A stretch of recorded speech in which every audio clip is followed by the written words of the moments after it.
Go na. Wait lang, wala kayong sapin. Oh, makalat yan, di ba? Dito. Ito na lang, oh. Hindi, may nakita ko dito. Let me get...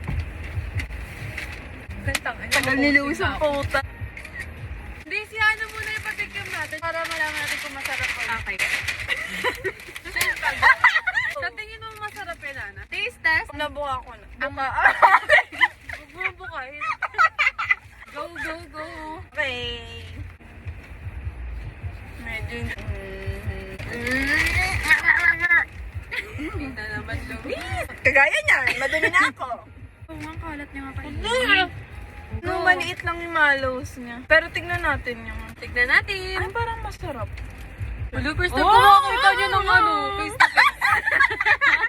Sa cellphone ko lang yung nakikita eh. Muna, tikman mo muna, Hana. Is it good? Is it good? Sarap? Luis, cheers. Chika, tignan mo! Ganda tayo, guys. Sige, kain mo na kayo. Ang ganda na shade sa'yo. Wait lang. Ay, nag-lipstick. Ganito pala siya. Sarap, no? Cheers, cheers, cheers. Ano niya lasa? Inada yung sign. Sorry. Pinta, tangan nakain ko pa yung papel. Ito pala yung kataypi na yan Pero Ang masarap messy siya. na kakainin. Hindi naman siya ng wafer. Di ba na talaga siya matamis? Pero to. feeling ko hindi ako ma-addict sa kanya. Ganun. Baka ito lang na natikman natin. I will give it 7 out of 10. Mas 7 out of 10. Ito Hana. 8. Mas maganda Not mas bad. manipis. Pakita mo sa galaw gano'n siya kasarap.